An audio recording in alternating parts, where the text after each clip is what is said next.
তিস্তা অববাহিকায় হাজারো মানুষের পদযাত্রা, নদীর হাঁটু জলে নেমে পানির ন্যায্য হিস্সা দাবি, উজানে ভারতের বাঁধ নির্মাণের প্রতিবাদ। ভাঙনে বছরে বাস্তুহারা 40,000 পরিবার, বিপুল ক্ষতি থেকে বাঁচতে মহাপরিকল্পনা বাস্তবায়নের বিকল্প নেই।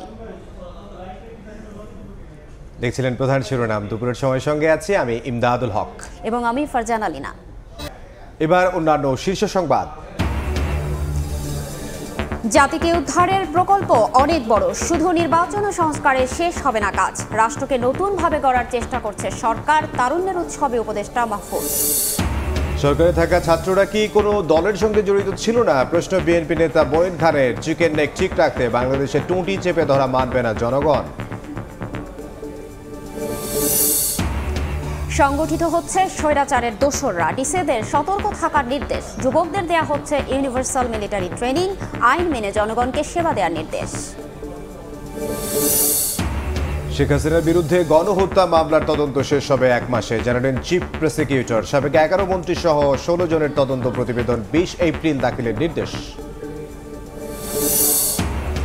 এবং রোহিঙ্গা ক্যাম্পে 4G সেবা দিতে চায় টেলিটক। নেটওয়ার্ক সম্প্রসারণে প্রায় 50 কোটি টাকার প্রকল্প চূড়ান্ত অনুমোদনের অপেক্ষায়। সিম বিক্রির অনুমতি চেয়েও আবেদন।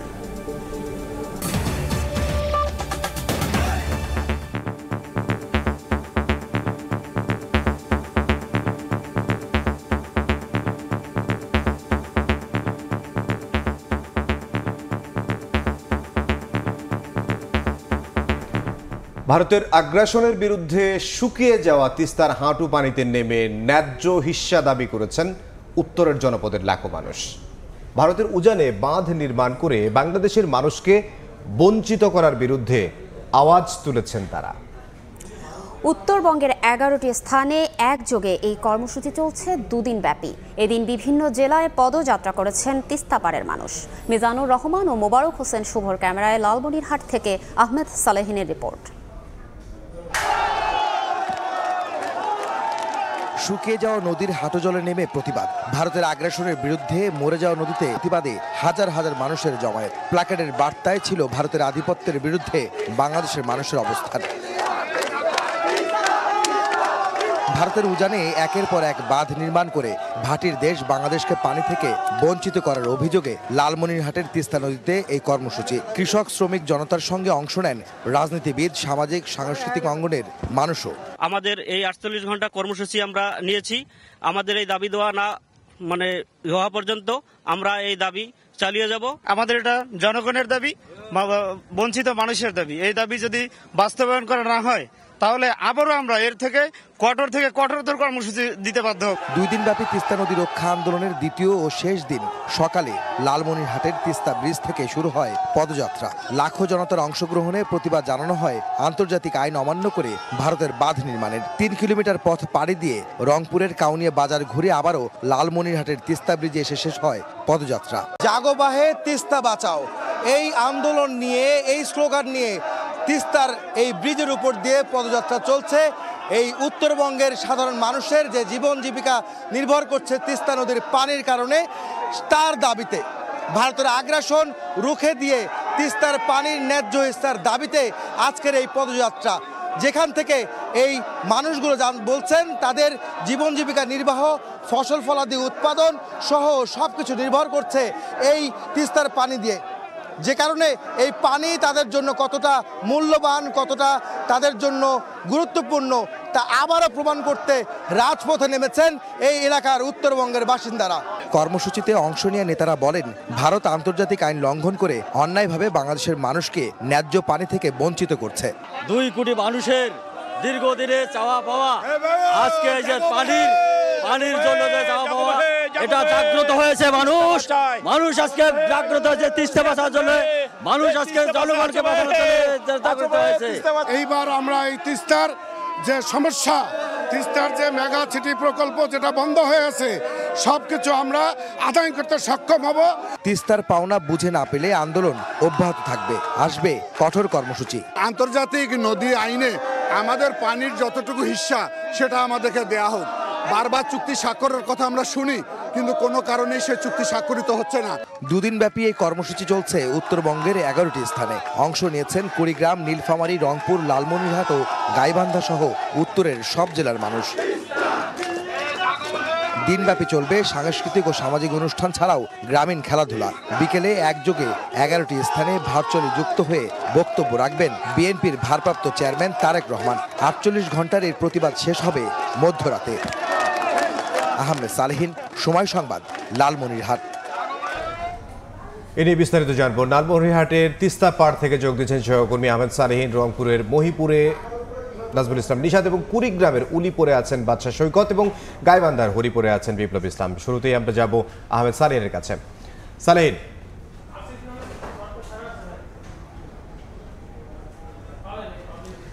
প্রমত্তা তিস্তার মাঝখানে এখন আমি অবস্থান করছি। না, আমি এখনো ডুবিনি, কারণ এই পানি আমার হাঁটুর উপরে পর্যন্ত ওঠেনি। এই তিস্তার পানি আসলে কতটুকু থাকে এখানকার মানুষ জানেন, সাধারণ মানুষ জানেন, উত্তরবঙ্গের মানুষ জানেন। প্রমত্তা তিস্তা এখন শুকিয়ে হাঁটু জলে নেই, চর জেগেছে, যার প্রতিবাদে এই পানিগুলো যে আটকে আছে কোথায়, ভারতের উজানে যেখানে তিস্তা ব্যারেজ করা হয়েছে, একই সঙ্গে বেশ কয়েকটি ব্যারেজ তারা ওখানে সেখানে করেছেন তারা ভারতের সীমানায়। সেই কারণে সেই পানিগুলো আটকে থাকার কারণে বাংলাদেশের যে ভাটিতে পানি না আসার কারণে আজকে দুদিনব্যাপী চলছে তিস্তার চরে প্রতিবাদ, এবং সেই প্রতিবাদের অংশ হিসাবে হাঁটু জলে নেমে তারা প্লাকার্ড হাতে বিক্ষোভ করছেন।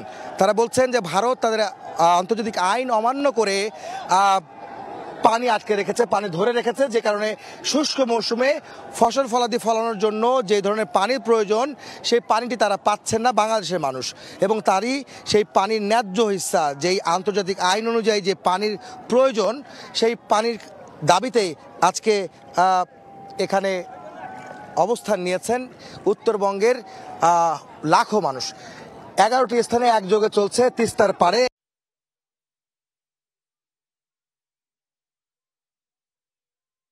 দুপুরে এই কর্মসূচির আগে তারা পদযাত্রা করেছেন লালমনিরহাট থেকে, যে তিস্তা ব্রিজ থেকে রংপুরের কাউনিয়া পর্যন্ত, সেখান থেকে ঘুরে আবারও তারা এখানে শেষ করেছেন, এবং এই তিস্তার মাঝখানে তারা এসে তারা প্রতিবাদ জানাচ্ছেন, তারা পানির দাবি জানাচ্ছেন, পানির ন্যায্য হিস্সার দাবি জানাচ্ছেন।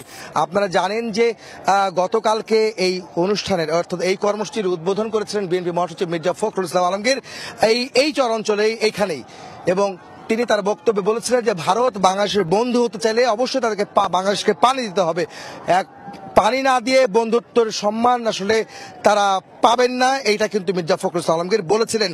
অর্থাৎ এইখানকার জনপদের মানুষের সামনে গ্রীষ্ম মৌসুম, শুষ্ক মৌসুম, তখন যে কি পরিমাণ দুর্ভোগে পড়তে হবে তার উদাহরণ আজকে এই চরে যখন আমি দাঁড়িয়ে আছি, এই তিস্তার মাঝখানে যখন দাঁড়িয়ে আছি। তো এই ছিল আমার কাছে এই তিস্তা পাড়ের, তিস্তার মাঝখানের এখানকার প্রতিবাদ সমাবেশের সবশেষ খবর। এখন চলে যাব রংপুরে, যেখানে আছেন আমাদের সহকর্মী নিশাদ, সেখানকার সবশেষ খবর জানবো তার কাছ থেকে।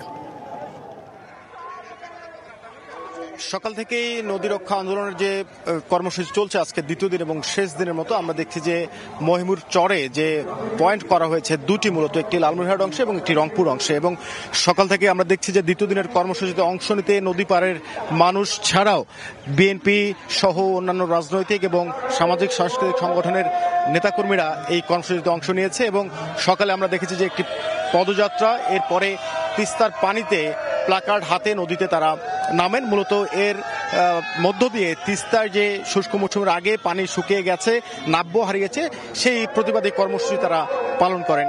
এবং আপনারা জানেন যে তিস্তা অববাহিকা বাংলাদেশ অংশে 115 কিলোমিটার নীলফামারী থেকে গাইবান্ধা পর্যন্ত। এই শুষ্ক মৌসুমের আগেই পানি শুকিয়ে এই অঞ্চলের মানুষ কৃষি থেকে শুরু করে জীববৈচিত্র্য এবং মৎস্য খাতের যে ক্ষতি হচ্ছে, এর ফলে তারা এই প্রতিবাদ কর্মসূচির আয়োজন করেছেন, এবং তাদের যে দাবি পানির ন্যায্য হিস্সা যত দ্রুত কূটনৈতিক তৎপরতার মাধ্যমে যেন সেটি নিশ্চিত করা হয়। এবং অন্যদিকে যেহেতু ভারত একতরফা নীতির কারণে পানি প্রত্যাহার করছে, সে কারণে তিস্তা পাড়ের মানুষ দীর্ঘ সময় ধরে আন্দোলন গড়ে তোলে তিস্তা মহাপরিকল্পনা বাস্তবায়ন। তারা যেটি বলছেন যে তিস্তা মহাপরিকল্পনা বাস্তবায়ন করা গেলে উত্তরাঞ্চলের যে তিস্তা অববাহিকা, এখানে যে জমি প্রতি বছর বিলীন হচ্ছে নদীগর্ভে সেটি রক্ষা করা সম্ভব হবে এবং একই সাথে মানুষ যে বাস্তুচ্যুত হচ্ছেন সেই জায়গা থেকে তারা রেহাই পাবেন। ফলে এই অঞ্চলের যে অর্থনীতিতে এক ধরনের বৈপ্লবিক পরিবর্তন আসবে। তারা যেটি বলছে যে যত দ্রুত সম্ভব বর্তমান অন্তর্বর্তী সরকারকেই এই উদ্যোগ নিতে হবে, এর ফলে পরবর্তীতে যে রাজনৈতিক সরকার ক্ষমতা আসবে তারা যেন সেই ধারাবাহিকতাটা অক্ষুণ্ণ রাখতে পারেন। এবং আমরা তিস্তা পাড়ের মানুষজনের সাথে কথা বলে দেখেছি, তারা কিন্তু অবর্ণনীয় কষ্টের মধ্যে রয়েছেন। তারা যেটি বলছেন যে একসময় যে তিস্তাকে বলা হতো উত্তরের জীবনরেখা, এই তিস্তায় কিন্তু এখন ভয়াবহ কষ্টের কারণ হয়ে দাঁড়িয়েছে। কেননা প্রতি বছর মৌসুমে ভারত পানি ছেড়ে দেবার কারণে ভয়াবহ বন্যা, ভাঙ্গন, প্লাবনের মুখে পড়ছেন। ফলে বাস্তুচ্যুত মানুষের সংখ্যা কিন্তু প্রতি বছরই বাড়ছে এবং এই সংকট থেকে উত্তরণের জন্য দীর্ঘ সময় থেকে তিস্তাপাড়ের বাসিন্দারা এই আন্দোলন চালিয়ে আসছেন। আজকে নদী রক্ষা আন্দোলনের শেষ দিনের কর্মসূচি, বিকেলের পরে পথনাটক, প্রতিবাদী গান, কবিতার আয়োজন রয়েছে। এই মুহূর্তে আমাদের আরেক সহকর্মী রয়েছেন কুড়িগ্রামে, তিনি জানাবেন সেখানকার কর্মসূচির খবরাখবর। জাগো বাহে তিস্তা বাঁচাই এই স্লোগানে কিন্তু বাংলাদেশের অভ্যন্তরে যে 115 কিলোমিটার তিস্তার পার রয়েছে, সেই পার জুড়ে যে 11টি পয়েন্টে আসলে এই অবস্থান কর্মসূচি শুরু হয়েছে। সেই অবস্থান কর্মসূচির মধ্যে কিন্তু কুড়িগ্রামের 2টি পয়েন্টে, একটি রাজারহাটে আর একটি উলিপুরে এই অবস্থান কর্মসূচি পালিত হচ্ছে 2 দিনব্যাপী। আমি কিন্তু এই মুহূর্তে রয়েছি কুড়িগ্রামের উলিপুর উপজেলার থ্যাতরাই এলাকার যে অবস্থান কর্মসূচি, সেই অবস্থান কর্মসূচি রয়েছে। এখানে কিন্তু গতকাল থেকে মানুষজন এসেছে এবং তারা অনেকেই রাতেও কিন্তু এখানে অবস্থান করেছিল। আর এই মুহূর্তে আমি যদি দেখাই যে এখানকার যে নদীর পাড়ের তিস্তা পাড়ের যে শিক্ষার্থী রয়েছে, সেই অসংখ্য শিক্ষার্থী কিন্তু এই তিস্তা পাড়ে তারা এই অবস্থান কর্মসূচিতে যোগ দিয়েছেন। তাদের সাথে কথা বলে জেনেছি যে তারা আমাকে জানিয়েছেন যে আসলে তিস্তা পাড়ের অসংখ্য শিক্ষা প্রতিষ্ঠান কিন্তু প্রতি বছর যে ভারতের ছেড়ে দেওয়া পানি, বর্ষা মৌসুমের যে পানি, সেই ভাঙ্গনের আগ্রাসনে কিন্তু অসংখ্য শিক্ষা প্রতিষ্ঠান কিন্তু বিলীন হয়ে যায়, যার কারণে তাদের শিক্ষা ব্যবস্থা ব্যাহত হয়ে পড়ে। এ কারণে কিন্তু তারা এই শিক্ষার্থীরাও কিন্তু এই অনুষ্ঠানে যোগ দিয়েছেন এই অবস্থান কর্মসূচিতে। আরেকটি বিষয় জানিয়ে রাখি যে এই তিস্তা পাড়ের যে থ্যাতরাই এলাকার অবস্থান কর্মসূচি, সেখানে কিন্তু বিএনপির যে স্থায়ী কমিটির সদস্য রয়েছেন আমির খসরু মাহমুদ চৌধুরী, তিনি কিন্তু বিকেল ঠিক 3টায় এই অনুষ্ঠানে যোগ দেবেন এবং বিশেষ করে এই কারণে কিন্তু এখানকার স্থানীয় যে বিএনপি নেতাকর্মী ছাড়াও কিন্তু তিস্তাপাড়ের অসংখ্য হাজার হাজার মানুষ কিন্তু এই সমাবেশে যোগ দেবেন বলে, অবস্থান কর্মসূচি যোগ দেবেন বলে জানিয়েছেন। এই ছিল কুড়িগ্রামের তিস্তাপাড়ের সর্বশেষ। এই মুহূর্তে আমরা চলে যাচ্ছি গাইবান্ধার হরিপুর এলাকায় রয়েছেন আমাদের সহকর্মী বিপ্লব ইসলাম, তার কাছে। তিস্তা নদীর পানির ন্যায্য হিস্সা এবং তিস্তা মহাপরিকল্পনা বাস্তবায়নের দাবিতে গাইবান্ধায় কিন্তু সকাল থেকে যে দ্বিতীয় দিনের কর্মসূচি, তিস্তা নদী রক্ষা আন্দোলন কর্মসূচি, সেটি কিন্তু সকাল থেকে চলছে। আমরা দেখেছি গতকালও কিন্তু হাজার হাজার মানুষ এই তিস্তা আন্দোলনের কর্মসূচির সঙ্গে জড়িত ছিলেন। আমরা আজকেও দেখেছি সকাল থেকে কিন্তু এখানে যে তিস্তা পাড়ের গাইবান্ধার সুন্দরগঞ্জ উপজেলার যে তিস্তা পাড়ের মানুষ, শত শত মানুষ কিন্তু আজকে এই আন্দোলন কর্মসূচিতে যোগ দিয়েছেন, যেটি জনসমাবেশ বলা হচ্ছে, অবস্থান কর্মসূচি বলা হচ্ছে। এই কর্মসূচিতে কিন্তু আমরা দেখেছি যে সকাল থেকে কিন্তু লোকজন খন্ড খন্ড মিছিল নিয়ে জাগো বাহে তিস্তা বাঁচাই এই স্লোগান নিয়ে তারা কিন্তু এই প্রোগ্রামে অংশগ্রহণ করছেন। এই আন্দোলনের কর্মসূচির সঙ্গে যারা সম্পৃক্ত আছেন তারা যেটি বলছেন যে এই তিস্তা নদীকে রক্ষার জন্য তারা এই আন্দোলনে নেমেছেন। আজকে দ্বিতীয় দিন কর্মসূচি পালন করলেও কিন্তু আজকে তারা সন্ধ্যায় আবারও তাদের পরবর্তী কর্মসূচি ঘোষণা করবেন। তারা যেটি বলছেন, এই তিস্তা পাড়ের মানুষ কিন্তু দীর্ঘদিন থেকে এই কষ্টের মধ্যে রয়েছে, যেই কষ্ট থেকে বাঁচার জন্য তাদের বাড়িঘর, ফসলি জমি রক্ষার জন্য তারা কিন্তু এই আন্দোলন করে যাচ্ছেন। কিছুক্ষণ পরে আমরা দেখেছি যে কেন্দ্রীয় বিএনপির নেতা না আসলেও কিন্তু আমরা দেখেছি যে জেলা বিএনপি, কৃষক দল, শ্রমিক দল সহ অঙ্গ সংগঠনের যে নেতা কর্মীরা আছে তারা কিন্তু এই জনসমাবেশ স্থলে যোগ দিয়েছেন। কিছুক্ষণ পরে তারা হাতে প্লাকেট নিয়ে এই যে তিস্তা নদীতে কতটুকু পানি আছে এটি কিন্তু বিশ্ববাসীকে দেখানোর জন্য, মিডিয়ার মাধ্যমে সর্বস্তরের জনগণকে দেখানোর জন্য তারা প্রতিবাদ কর্মসূচির অংশ হিসাবে তিস্তা নদীতে নিজেরা সবাই নেমে তারা দেখাবেন যে এই তিস্তা নদীতে কতটুকু পানি আছে। এটি তারা একটি প্রতিবাদ কর্মসূচি হিসাবে তারা সেটি দেখাবেন বলে তারা জানিয়েছেন। এই ছিল গাইবান্ধার তিস্তা পাড়ের এখনকার সর্বশেষ খবর। তিস্তা মহাপরিকল্পনা বাস্তবায়নের দাবিতে প্রতিবাদ কর্মসূচি 2 দিনব্যাপী প্রতিবাদ কর্মসূচির খবর আমাদেরকে জানাচ্ছিলেন রংপুর থেকে সহকর্মী নাজমুল ইসলাম নিশাদ, গাইবান্ধা থেকে সহকর্মী বিপ্লব ইসলাম এবং কুড়িগ্রাম থেকে বাদশা সৈকত এবং লালমনিরহাট থেকে যোগ দিয়েছিলেন সহকর্মী আহমেদ সালেহিন। খরা, বন্যা, ভাঙনে দিশেহারা তিস্তাপাড়ের বাসিন্দারা। প্রতিবছর বাস্তুহারা হচ্ছে 40,000 পরিবার। 1 লাখ কোটি টাকার বেশি ক্ষতি হলেও তার নিরসনে কোনো ব্যবস্থা নেয়নি কোনো সরকার। সংশ্লিষ্টরা বলছেন, মহাপরিকল্পনা বাস্তবায়ন হলে এই বিপুল ক্ষতি থেকে নদীপাড়ের মানুষকে রক্ষা করা সম্ভব। তিস্তা নিয়ে নাজমুল ইসলাম নিশাতের 2 পর্বের রিপোর্টের আজ শেষ পর্ব। ছবি তুলেছেন শাকিল মাহমুদ। একসময় বসতবাড়ি, ফসলি জমি ও গবাদি পশু থাকলেও এখন সর্বশান্ত মুসলিম উদ্দিন। তিস্তার ভাঙনে সর্বস্ব হারিয়ে এখন জায়গা হয়েছে রংপুরের রেললাইন বস্তিতে। তার মতো তিস্তায় নিঃস্ব হওয়া শতাধিক পরিবারের বসবাস এখন এই বস্তিতে। 3-4-5 বার যদি ঘর বাড়ি ভাঙা হয় তাহলে থাকে আর কি। জায়গা জমি না থাকলে এখন কোথায় থাকবো? এখানে আছি, মনে করো পেটের দায় আছি, কর্মজীবী করি। প্রতি বছর শুধু তিস্তার ভাঙনেই বাস্তুহারা হচ্ছেন 40,000 পরিবার। এমন পরিস্থিতিতে দীর্ঘদিন ধরে তিস্তা মহাপরিকল্পনা বাস্তবায়নের দাবি জানিয়ে আসছে স্থানীয় বাসিন্দারা। পানি উন্নয়ন বোর্ড ও পাওয়ার চায়না যৌথভাবে তিস্তা নদীর সার্বিক ব্যবস্থাপনা ও পুনরুদ্ধার প্রকল্পের একটি সমীক্ষাও শেষ করে। তবে ভারতের হস্তক্ষেপে তার আলোর মুখ দেখেনি। জুলাই বিপ্লবের পর আবারও নতুন স্বপ্নে বুক বেঁধেছেন তিস্তা পাড়ের বাসিন্দারা। আমরা এতদিন অপেক্ষা করেছি, আর 1 বছর অপেক্ষা করা খুব বেশি কষ্টের না, যদি সেখানে আপনাদের মতামত প্রতিফলিত হয়। আমি আপনাদেরকে যেই কথাটা দিব সেটা হচ্ছে, আপনাদের মতামত ছাড়া কোনো মহাপরিকল্পনা চূড়ান্ত হবে না। প্রকল্পটি বাস্তবায়ন হলে 13,116 কোটি টাকার জমি উদ্ধারের পাশাপাশি বছরে 11,240 কোটি টাকার সম্পদ রক্ষা হবে। এছাড়া গড়ে উঠবে স্যাটেলাইট টাউন, সড়ক, পাওয়ার প্ল্যান্ট ও অর্থনৈতিক অঞ্চল, যেখানে কর্মসংস্থান হবে অন্তত 10 লাখ মানুষের। তিস্তা মহাপরিকল্পনাটা বাস্তবায়িত হলে নদী ভাঙন থেকে যেমন বাঁচবে, খাদ্য নিরাপত্তা বলয় সুদৃঢ় হবে।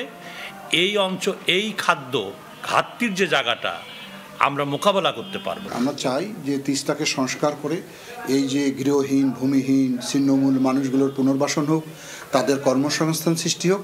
তিস্তা এখন যেমন দুঃখের কারণ, এটি যেন আমাদের ভালোবাসার তিস্তা হিসেবে আবির্ভূত হয়। প্রতি বছর ভাঙন ও প্লাবনে তিস্তা অববাহিকায় ক্ষতির পরিমাণ 1 লাখ কোটি টাকার বেশি। রংপুর অঞ্চলে যে দারিদ্র্যের হার বাড়ছে, সেটির অন্যতম কারণ এখন তিস্তা। প্রতি বছর বন্যা, ভাঙন, প্লাবনে জীবনযুদ্ধের লড়াইয়ে এখন অনেকটাই ক্লান্ত তিস্তা অববাহিকার মানুষ। সুতরাং উত্তরের 2 কোটি মানুষের জীবন জীবিকার প্রশ্নে কোনো জোড়াতালি প্রকল্প নয়, একমাত্র সমাধান তিস্তা মহাপরিকল্পনা বাস্তবায়ন বলছেন সংশ্লিষ্টরা। নাজমুল ইসলাম নিশাত, সময় সংবাদ, রংপুর। ভারতের আধিপত্য নয়, বরং পররাষ্ট্রনীতি হবে সবার বন্ধু, কেউ প্রভু নয়।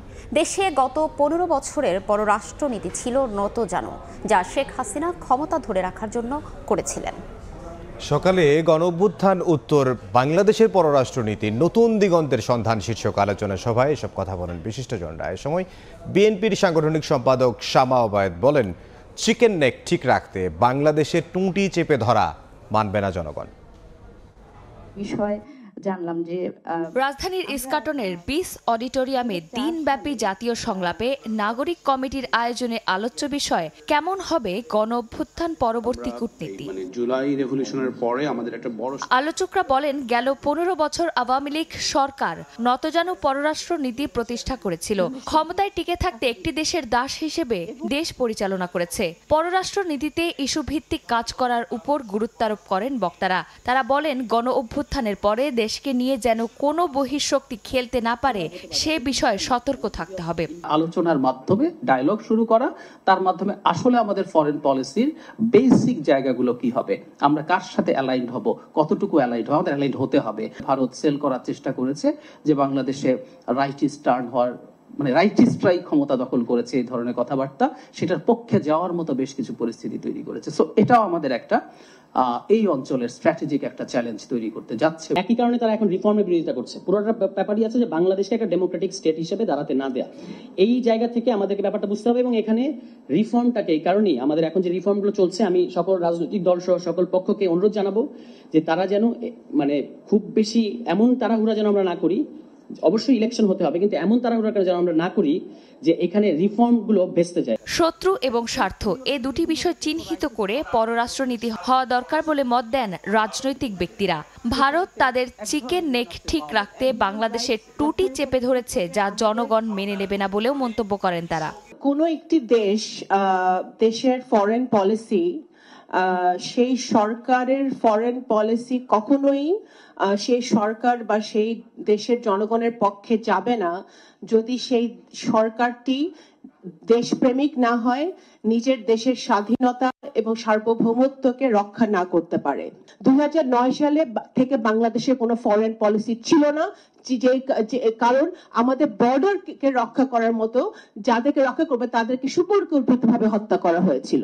আয়োজন জুড়ে গণতন্ত্র ও মানবাধিকার, আন্তর্জাতিক কূটনীতিতে বাংলাদেশের সম্পৃক্ততা, পররাষ্ট্র নীতিতে তরুণ প্রজন্মের ভূমিকা সহ 4টি সেশনে আগামীর বাংলাদেশ নিয়ে নানা দিক নির্দেশনা দেন বক্তারা। চন্দ্রিমা চৌধুরী, সময় সংবাদ, ঢাকা। বাংলাদেশ ভারত সম্পর্ক নির্দিষ্ট সরকার কেন্দ্রিক হওয়া উচিত নয় বলে মন্তব্য করেছেন পররাষ্ট্র উপদেষ্টা মোহাম্মদ তৌহিদ হোসেন। সোমবার ভারতীয় সংবাদ মাধ্যম দ্য হিন্দুকে দেয়া এক সাক্ষাৎকারে একথা বলেছেন তিনি। সংখ্যালঘুদের নিয়ে ভারতের উদ্বেগের বিষয়ে পররাষ্ট্র উপদেষ্টা বলেন, বাংলাদেশে বসবাসকারী হিন্দু বা অন্যান্য সংখ্যালঘু সম্প্রদায় মুসলিম বা সংখ্যাগরিষ্ঠ সম্প্রদায়ের মতোই সমান নাগরিক।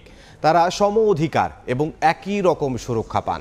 বাংলাদেশ সরকার যে কোনো নাগরিকের মতোই তাদের সুরক্ষা দেয়। তবে গত বছরের 5 আগস্টের পর বেশিরভাগই মিথ্যার উপর ভিত্তি করে ভারতীয় মিডিয়ায় প্রায় ব্যাখ্যাতীত উন্মাদনা সৃষ্টি করা হয়।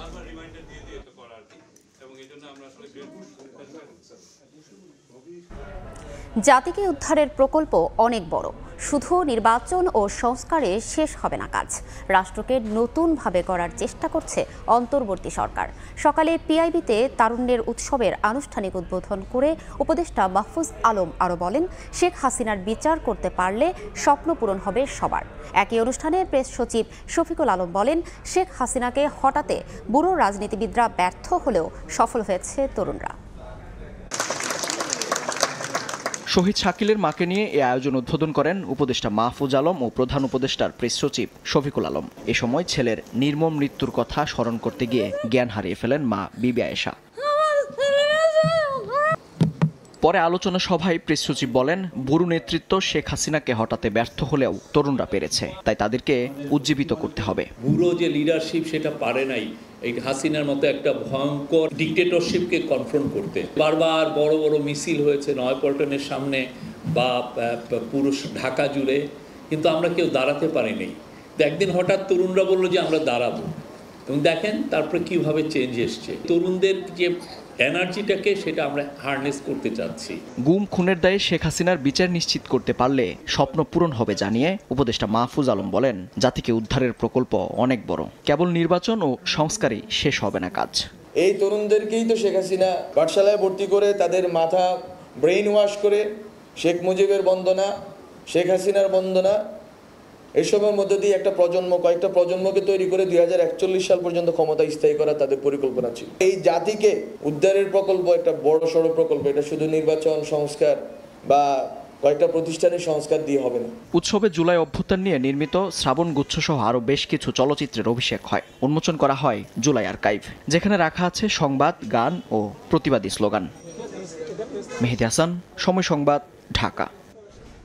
যে আওয়ামী লীগ নেতারা ফ্যাসিবাদের সঙ্গে জড়িত ছিলেন না, তারা ক্ষমা চেয়ে নির্বাচনে অংশ নিতে পারবেন।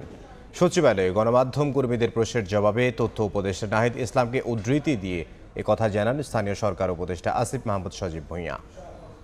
গণহত্যার সাথে যারা জড়িত তাদের ব্যাপারে মামলা আছে বিধায় তারা পলাতক অথবা জেলখানায় রয়েছে, এবং ইতিমধ্যেই আমাদের মাননীয় উপদেষ্টা নাহিদ ইসলাম বলেছেন যে যারা আওয়ামী লীগ করেছে কিন্তু কোনো প্রকার অন্যায় এবং গণহত্যা কিংবা অপরাধের সাথে যুক্ত নয়, তারা ক্ষমা চেয়ে আবার মেইন স্ট্রিমে স্বাভাবিক অবস্থায় ফিরে আসতে পারে।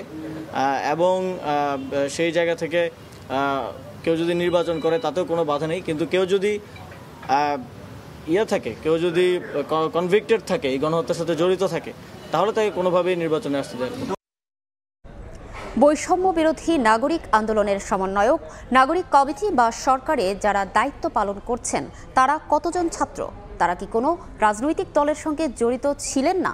এমন প্রশ্ন বিএনপির স্থায়ী কমিটির সদস্য ডক্টর আব্দুল মঈন খানের। দুপুরে জাতীয় প্রেস ক্লাবে এক সেমিনারে মঈন খান আরও বলেন, অন্তর্বর্তী সরকার গত 6 মাসে সাহসিকতার সঙ্গে দেশ পরিচালনার বার্তা জনগণকে দিতে পারেনি। কোনো ব্যক্তি বা গোষ্ঠীকে সন্তুষ্ট করতে এই সরকার আসেনি উল্লেখ করে জনগণের আবেগকে উপলব্ধি করে দায়িত্ব পালনের আহ্বান জানান তিনি। সংস্কারের পাশাপাশি জাতীয় নির্বাচন দেওয়ার আহ্বানও জানান বিএনপির স্থায়ী কমিটির এই সদস্য।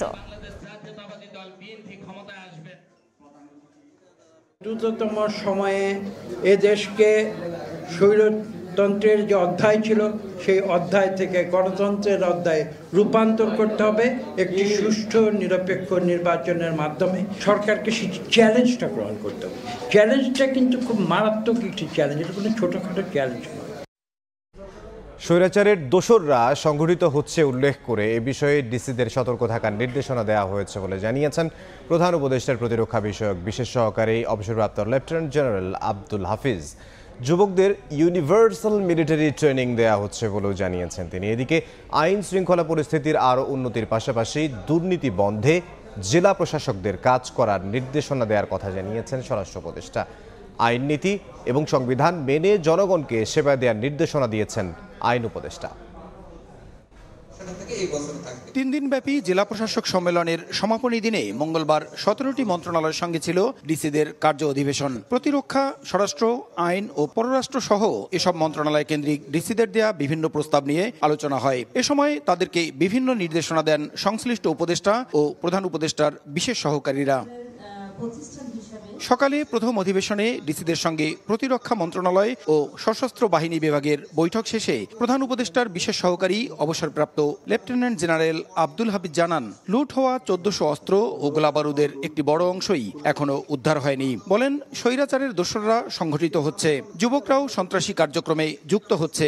এ ব্যাপারে অভিযান পরিচালনার পাশাপাশি ডিসিদের সতর্ক থাকার নির্দেশনা দেওয়া হয়েছে বলে জানান তিনি। ডিসিরা যুব সমাজের জন্য ইউনিভার্সাল মিলিটারি ট্রেনিং এর প্রস্তাব করেছেন জানিয়ে তিনি বলেন, আনসার ভিডিপির মাধ্যমে ইউনিয়ন পর্যায়ে এ ধরনের ট্রেনিং এরই মধ্যে শুরু হয়েছে। স্বৈরাচার এবং তাদের দোসররা বিভিন্ন জায়গায় সংগঠিত হচ্ছে এবং কর্মসূচি দিচ্ছে এবং তারা দেশকে একটা অরাজকতার দিকে নিয়ে যেতে পারে, সে ব্যাপারে তাদেরকে সজাগ থাকতে হবে।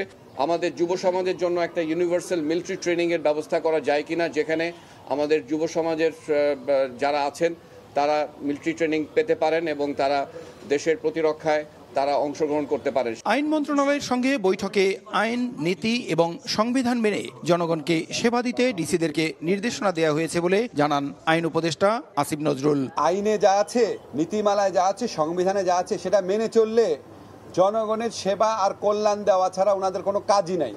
কাজে আমাদের শুধু একটা কথাই বলতে, আপনি আইন অনুযায়ী চলেন, আপনি আপনার বিবেক মতো চলেন। এদিকে দেশের আইন শৃঙ্খলা অনেকটাই সন্তোষজনক জানিয়ে স্বরাষ্ট্র উপদেষ্টা বলেছেন, আইন শৃঙ্খলা কিভাবে আরো উন্নত করা যায় এবং দেশের দুর্নীতি কিভাবে কমানো যায় এ ব্যাপারে ডিসিদেরকে নির্দেশনা দেওয়া হয়েছে। আইন শৃঙ্খলা মোটামুটি স্যাটিসফ্যাক্টরি, বাট এটা আরো উন্নতির অবকাশ রয়ে গেছে। আইন শৃঙ্খলা পরিস্থিতি কিভাবে আরো উন্নতি করা যায় এইগুলির ব্যাপারে আলোচনা হয়েছে। আমাদের বড় আশা ছিল যে দেশ থেকে দুর্নীতি কমাতে হবে। দুর্নীতির সমূলে বিনষ্ট না করতে পারলে দেশের অগ্রগতি হবে না। এটা হলো আমাদের সবচেয়ে বড় সমস্যা, হলো দুর্নীতি। এটা সব লেভেলে থেকে কমে আনতে হবে। এই জন্য আমি আপনাদেরও সাহায্য এবং সহযোগিতা চাই। গাজীপুর মেট্রোপলিটন এলাকা ও শিল্প পুলিশে জনবল বাড়াতে ডিসিদের প্রস্তাব রয়েছে বলেও জানান স্বরাষ্ট্র উপদেষ্টা। অনেকটা উপকৃত হয়েছে এবং আপনারা জানেন। প্রসূন আশিস, সময় সংবাদ, ঢাকা। শেষ পর্যায়ে জুলাই গণহত্যার কুশীলবদের তদন্ত। 1 মাসের মধ্যে শেখ হাসিনার মামলার তদন্ত শেষ হবে বলে ট্রাইব্যুনালকে জানালেন চিফ প্রসিকিউটর। এ সময় তদন্ত প্রতিবেদন হাতে পেলে এপ্রিলে আনুষ্ঠানিক বিচার শুরুর আশাও প্রকাশ করেন তিনি। এদিন সাবেক সরকারের 11 মন্ত্রীসহ 16 জনকে ট্রাইব্যুনালে হাজির করা হয়। মামলার পরবর্তী তারিখ ধার্য করা হয়েছে 20 এপ্রিল। সালাউদ্দিন লিয়ার ক্যামেরায় আফজাল হোসেনের রিপোর্ট। কেউ প্রিজন ভ্যানে দাঁড়িয়ে এদিক ওদিক তাকিয়ে কি যেন দেখছেন, কি যেন বলছেন। কারো মুখ মলিন, কেউ বা হাস্যোজ্জ্বল। জুলাই আগস্টের গণহত্যার মামলায় মঙ্গলবার আন্তর্জাতিক অপরাধ ট্রাইব্যুনালে হাজির করা হয় বিগত সরকারের 11 মন্ত্রী, একজন প্রতিমন্ত্রী, 2 জন উপদেষ্টা, একজন অবসরপ্রাপ্ত বিচারপতি ও একজন সাবেক সচিবকে। এদিন শুনানিতে চিফ প্রসিকিউটর বলেন, জাতিসংঘের রিপোর্ট প্রকাশের পর সংস্থাটির কাছে কিছু তথ্যপত্র চেয়েছেন তারা। তিনি জানান, শেখ হাসিনা সহ জুলাই গণহত্যার কুশীলবদের তদন্ত শেষ পর্যায়ে, সময় লাগতে পারে আর 1 মাস। এপ্রিলে আনুষ্ঠানিক বিচার শুরুর প্রত্যাশার কথাও জানান তাজুল ইসলাম। আদালত আগামী 20 এপ্রিল এই পরবর্তী তারিখ নির্ধারণ করেছেন, এই সময়ের মধ্যে তদন্ত রিপোর্ট যাতে পাওয়া যায় সেটার ব্যাপারে বলেছেন।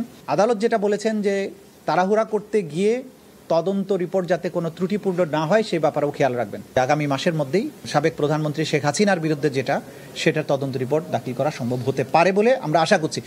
নির্বিচারে হত্যা, নির্যাতনের নির্দেশনা দেয়া সংক্রান্ত আসামিদের ফোনালাপ, ডিজিটাল তথ্য প্রমাণ এর আগেই হাতে পেয়েছে তদন্ত সংস্থা, যা এখন পরীক্ষা নিরীক্ষা চলছে। ট্রাইব্যুনাল বলেছেন, সময় লাগলেও বিশ্বাসযোগ্য তদন্ত রিপোর্ট দেখতে চান তারা। চিফ প্রসিকিউটর বলছেন, গণহত্যার মাস্টারমাইন্ডরা নিজেদের পাতা ফাঁদে নিজেরাই পড়তে যাচ্ছেন। হত্যাকাণ্ড করে এক ছাত্র জনতাকে নির্মূল করার কথা বলা হয়েছে, সমস্ত টেলিভিশন চ্যানেলগুলো বন্ধ করে দেওয়ার কথা বলেছে। এই ধরনের কথোপকথন তারা যে করেছেন তাদের অজ্ঞাতে সেগুলো রেকর্ডেড হয়েছে। মানুষকে মারার জন্য যে ফাঁদ তারা পেতেছিলেন সেই ফাঁদে হয়তো তারাই পড়তে যাবেন। আধা ঘন্টা শুনানি শেষে 2 মামলার পরবর্তী দিন ধার্য করা হয়েছে 20 এপ্রিল। ওই দিন তদন্ত রিপোর্ট দাখিল করবে প্রসিকিউশন। জামিন শুনানি হবে কয়েকজন আসামির। আফজাল হোসেন, সময় সংবাদ, ঢাকা। বৈষম্য বিরোধী ছাত্র আন্দোলনের চট্টগ্রাম মহানগর উত্তর ও দক্ষিণের নতুন কমিটি বাতিলের দাবিতে লালখান বাজারে সড়ক অবরোধ করেছেন পদবঞ্চিতরা। এই মুহূর্তে সেখানে আছেন সহকর্মী শফিকুল আলম, সরাসরি যাব তার কাছে।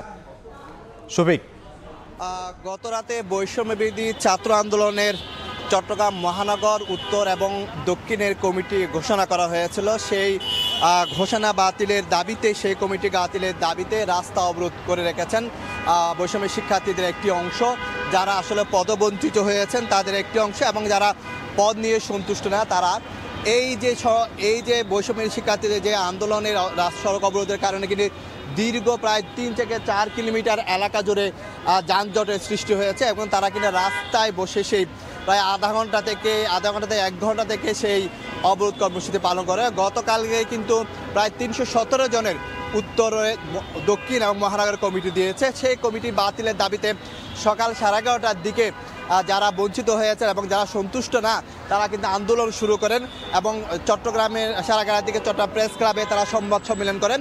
সেখান থেকে তারা 3টি দাবি জানিয়েছেন। এক হচ্ছে 3টার মধ্যে এই কমিটি বাতিল করতে হবে, এবং কমিটির সাথে যারা সংশ্লিষ্ট যারা কমিটি দিয়েছে তাদের আইনের আওতায় আনতে হবে, তাদের বিরুদ্ধে পদক্ষেপ নিতে হবে, এবং কমিটির মধ্যে যারা দুর্নীতিগ্রস্ত এবং চাঁদাবাজ যারা ঢুকেছে তারা দাবি করছে তাদেরকে তদন্তকে তাদের ব্যবস্থা নিতে হবে।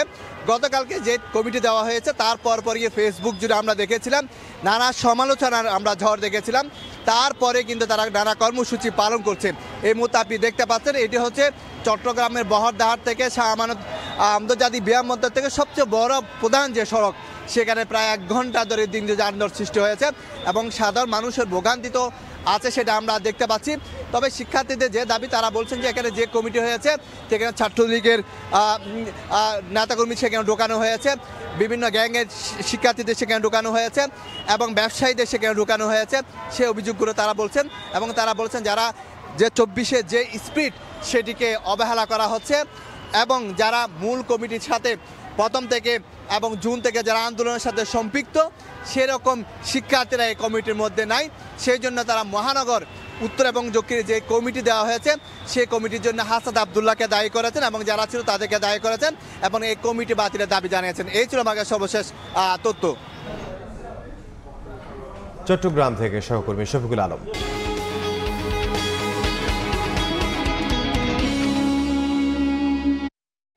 কক্সবাজারে ক্যাম্পে থাকা রোহিঙ্গাদের উন্নত 4G সেবা দিতে চায় টেলিটক। প্রায় 50 কোটি টাকা ব্যয়ে নেটওয়ার্ক সম্প্রসারণের একটি প্রকল্প হাতে নিয়েছে রাষ্ট্রীয় অপারেটরটি, যা চূড়ান্ত অনুমোদনের জন্য এখন টেলিযোগাযোগ মন্ত্রণালয়ে রয়েছে। শুধু নেটওয়ার্কই স্থাপন নয়, রোহিঙ্গাদের কাছে সিম বিক্রির অনুমতি চেয়ে স্বরাষ্ট্র মন্ত্রণালয়ে আবেদনও করেছে টেলিটক। শুভক্ষণ জানাচ্ছেন বিস্তারিত।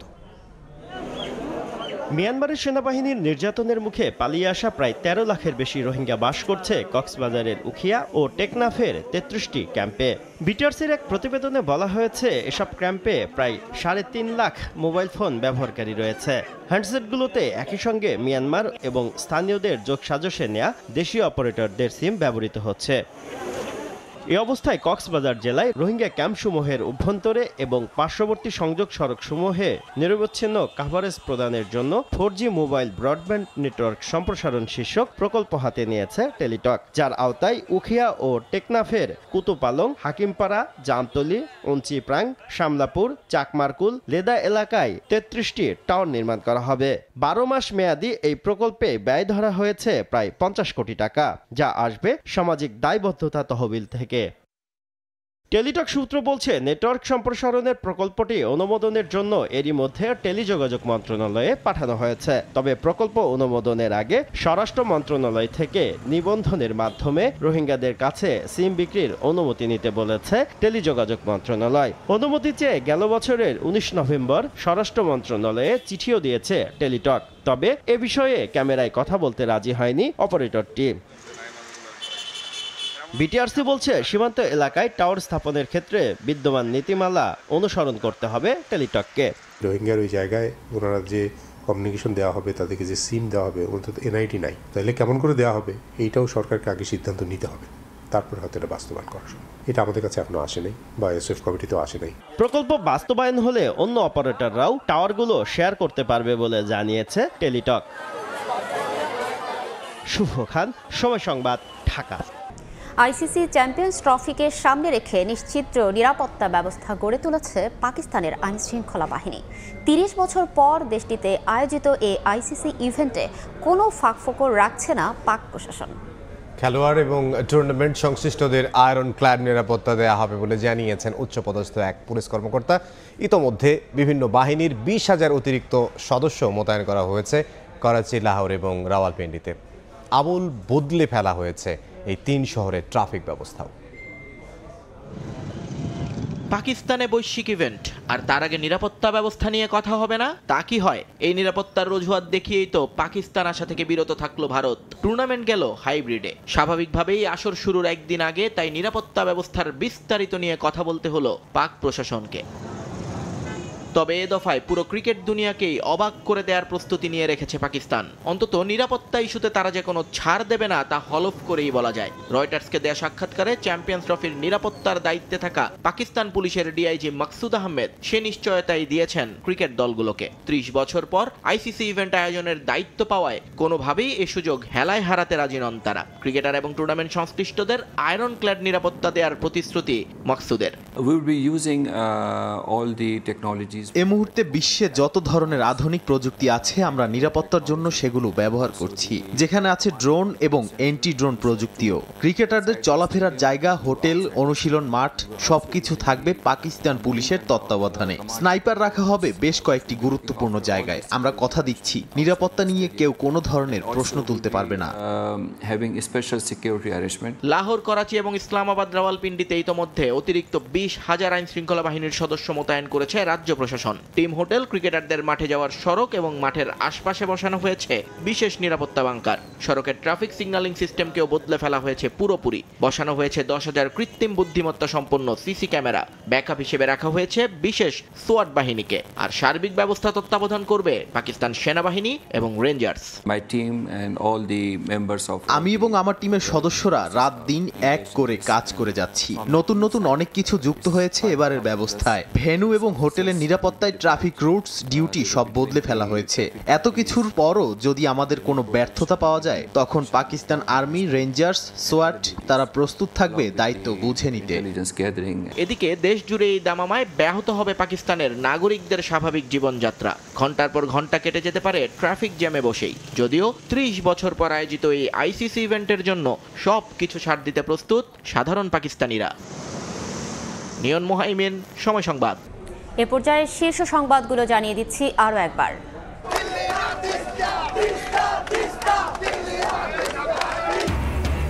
তিস্তা অববাহিকায় হাজারো মানুষের পদযাত্রা, নদীর হাঁটু জলে নেমে ন্যায্য হিস্যা দাবি, উজানে ভারতের বাঁধ নির্মাণের প্রতিবাদ, মহাপরিকল্পনা বাস্তবায়নের আহ্বান। ফ্যাসিবাদে জড়িত না থাকা আওয়ামী লীগ নেতারা ক্ষমা চেয়ে নির্বাচন করতে পারবেন জানালেন উপদেষ্টা আসিফ। রাষ্ট্রকে নতুনভাবে গড়তে কাজ করছে সরকার, বললেন উপদেষ্টা মাহফুজ। এবং সংগঠিত হচ্ছে স্বৈরাচারের দোসররা, ডিসিদের সতর্ক থাকার নির্দেশ। যুবকদের দেয়া হচ্ছে ইউনিভার্সাল মিলিটারি ট্রেনিং, আইন মেনে জনগণকে সেবা দেওয়ার নির্দেশ।